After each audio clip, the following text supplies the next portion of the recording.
Hello दोस्तों, welcome back to my channel on job portal. यहाँ मिलेंगे आपको सभी जानकारी लेटेस्ट वैकेंसीज के बारे में।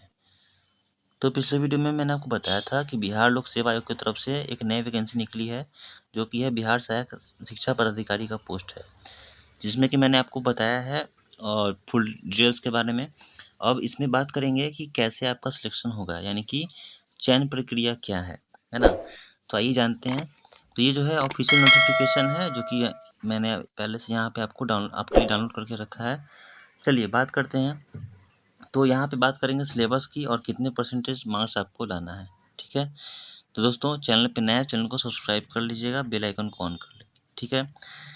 तो यहाँ पे जो लिखा हुआ है कि ये जो आपका एग्ज़ाम होने वाला है ना, एग्ज़ाम में आपको कितना परसेंट का मार्क्स लगेगा तो आपका सिलेक्शन हो जाएगा। चलिए आइए जानते हैं।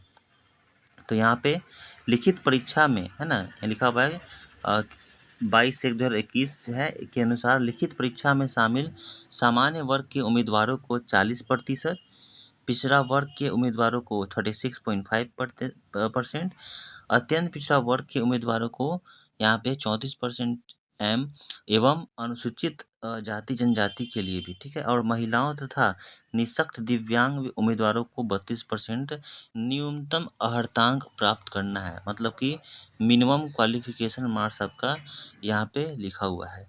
तो आप इतना परसेंटेज अगर ले आते हैं तो आप एग्ज़ाम को पास कर लेंगे।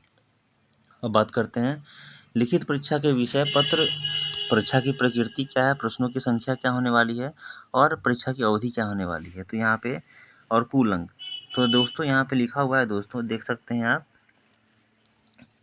कि समान आपका जो सब्जेक्ट होने वाला है कौन कौन है। तो 3 सब्जेक्ट हैं। पहला है सामान्य भाषा, दूसरा है सामान्य अध्ययन, तीसरा है सामान्य योग्यता। ठीक है। सामान्य भाषा में आपका भाग 1 भाग 2 है और भाग 1 में आपका सामान्य जनरल इंग्लिश है। ठीक है, जो कि आपका 30 नंबर का होने वाला है। वही बात करें जनरल हिंदी जो पेपर है वो भाग 2 में आएगा, जो कि 70 मार्क्स का होगा। तो इस तरह से आपका जो मार्क्स है वो सामान्य भाषा का पेपर आपका ये ऑब्जेक्टिव होने वाला है, जिसमें कि प्रश्नों की संख्या जो रहने वाली है वो 100 रहने वाली है। ठीक है। टाइम की बात करें, आपका अवधि 2 घंटा का होने वाला है और इसमें जो कुल अंक है वो आपका 100 मार्क्स का है ना। तो 100 मार्क्स में आपको मिनिमम कितने चाहिए क्वालिफाई करने के लिए? 30% चाहिए इन बोथ लैंग्वेज, है ना, हिंदी में भी और इंग्लिश में भी। यानी कि आपको यहाँ पे 30% नंबर आपको लाना है 100 में। दूसरा है सामान्य अध्ययन में आपका ये भी एमसीक्यू बेस्ड टाइप क्वेश्चन है, ऑब्जेक्टिव। यहाँ भी प्रश्नों की संख्या दिया हुआ है 100, अवधि 2 घंटा है और कुल अंक है 100। ठीक है, 100 नंबर का आपका ये भी रहेगा, 100 क्वेश्चन 100 नंबर का। वही बात करें सामान्य योग्यता जनरल एप्टीट्यूड का, तो यहाँ पे एमसीक्यू बेस्ड टाइप क्वेश्चन है, इसमें भी 100 नंबर का आपको 100 क्वेश्चन पूछे जाएंगे, जिसमें कि 2 घंटा का आपको टाइम दिया जा रहा है। ठीक है। अब बात करते हैं नेगेटिव मार्किंग है कि नहीं। तो हाँ दोस्तों, यहाँ पे लिखा हुआ है कि प्रत्येक प्रश्न का 1 अंक निर्धारित है तथा प्रत्येक गलत उत्तर के लिए 1/3 1/3 नेगेटिव मार्किंग का प्रावधान है। यानी कि इसमें नेगेटिव मार्किंग है तो आपको एग्जाम में अच्छे से यहाँ पे बनाना होगा। अब देखिए कैसे चयन प्रक्रिया का। तो सामान्य भाषा में कौन कौन सब्जेक्ट है? तो हिंदी और इंग्लिश है कि पत्र मात्र क्वालिफाइंग होंगे, जिसमें से प्रत्येक में न्यूनतम 30% अंक प्राप्त करना अनिवार्य होगा तथा अर्थात सामान्य अंग्रेजी एवं सामान्य हिंदी में अलग अलग न्यूनतम अंक प्राप्त होने पर ही अन्य पत्रों का मूल्यांकन किया जाएगा। यानी कि 30% आपको बोथ सब्जेक्ट में लाना है। ओके। सामान्य अंग्रेजी एवं सामान्य हिंदी के पत्र में न्यूनतम अंक, यानी कि उसके बाद आगे बात करते हैं पाठ्यक्रम क्या है। दोस्तों यहाँ पे सिलेबस के बारे में थोड़ा सा बात कर लेते हैं। तो पाठ्यक्रम में क्या क्या पढ़ना है वो जान लीजिए। सामान्य भाषा में आपको सामान्य अंग्रेजी एवं सामान्य हिंदी के प्रश्न इस तरह होंगे कि अभ्यर्थी की भाषा संबंधी प्रयोग की समझदारी की जांच की जा सके, है ना। उसके बाद है सामान्य अध्ययन में सामान्य विज्ञान आपका पूछे जाएंगे, राष्ट्रीय एवं अंतर्राष्ट्रीय महत्व की सामयिक घटनाएं जो होती हैं वो, भारत का इतिहास तथा बिहार के इतिहास की प्रमुख विशेषताएं क्या क्या हैं। सामान्य भूगोल पूछे जाएंगे, बिहार के प्रमुख भौगोलिक प्रभाग तथा यहाँ की महत्वपूर्ण नदियाँ, है ना। भारत की राज्य व्यवस्था एवं आर्थिक व्यवस्था के बारे में पूछा जाएगा। उसके बाद आज़ादी के पश्चात बिहार की अर्थव्यवस्था के प्रमुख परिवर्तन क्या क्या हुए उसके बारे में। और नेक्स्ट है भारत का राष्ट्रीय आंदोलन तथा इसमें बिहार का योगदान को जांचने वाले प्रश्न होंगे। ठीक है, तो चलिए आगे बात करते हैं सामान्य योग्यता में क्या क्या पूछे जाएंगे। तो यहाँ पे है संख्या पद्धति से आपका प्रश्न पूछा जाएगा। ठीक है, यहाँ पे आपका सामान्य योग्यता में आपका संख्या पद्धति से प्रश्न संबंधित प्रश्न पूछे जाएंगे। पूर्ण संख्याओं का अभिकलन, दशमलव और भिन्न संख्याओं के बीच परस्पर संबंध, मूलभूत गणितीय संक्रियाएं, प्रतिशत, अनुपात एवं समानुपात, औसत, ब्याज एवं लाभ हानि, सादृश्य, समानता एवं भिन्नता, स्थान कल्पना, स्थान अभिविन्यास, समस्या समाधान, विश्लेषण, दृश्य स्मृति, विभेद अवलोकन, संबंध अवधारणा। तो इस तरह से ये सब प्रश्न आपको पूछे जाएंगे। इस सब टॉपिक से आप देख सकते हैं यहाँ पे वीडियो को पॉज करके भी।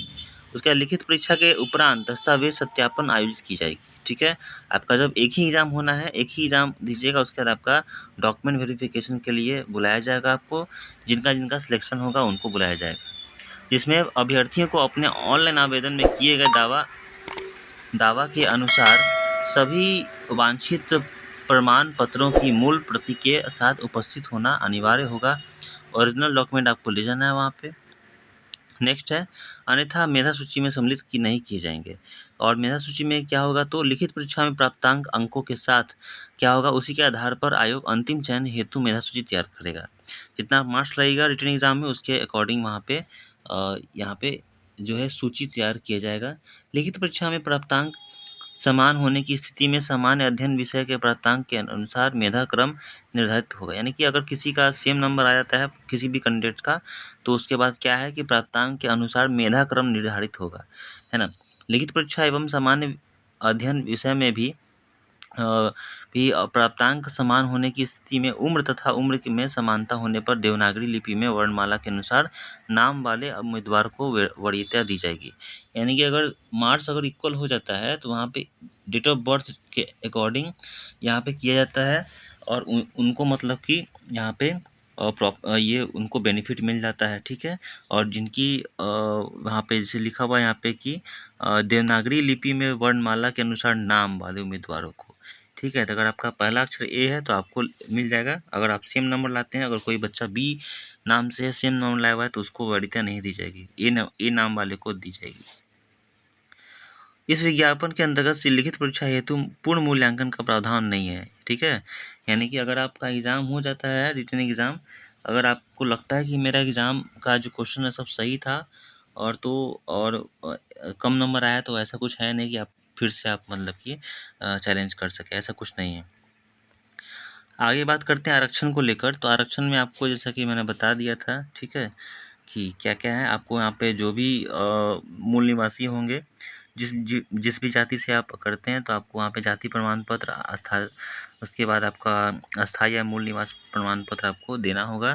ठीक है, आपको वहाँ पे कुछ बेनिफिट मिल जाएगा। चलिए अब बात करते हैं यहाँ पे कि कोड का। ठीक है, कोड जो है बहुत ही इंपॉर्टेंट होता है। तो यहाँ पे अनारक्षित अनरिजर्व के लिए यहाँ पे कोड 1 है। इस तरह से 1 से लेकर 7 तक यहाँ पे आप देख सकते हैं। अनुसूचित जाति का 2 है, जनजाति का 3 है, अत्यंत पिछड़ा वर्ग का यहाँ पे 4 है ना। उसके बाद पिछड़ा वर्ग का 5 है, पिछड़े वर्ग की महिलाओं के लिए 6 नंबर कोड है, और EWS के लिए 7 नंबर कोड है। तो ये कोड है। ठीक है, उसके अलावा यहाँ पे ऑनलाइन आवेदन यहाँ पे करने के पहले आपको क्या क्या डॉक्यूमेंट्स का जरूरत होगा, वो मैं आपको बताऊंगा नेक्स्ट वीडियो में दोस्तों। ठीक है, तो नेक्स्ट वीडियो को देखना ना भूलें। और आप चाहते हैं इस फॉर्म को भरना, तो ऑनलाइन अप्लाई करने का मैं बताने वाला हूँ नेक्स्ट वीडियो में। तो आप नेक्स्ट वीडियो को भी जरूर देखिएगा। मिलते हैं नेक्स्ट वीडियो में। Keep watching, thank you.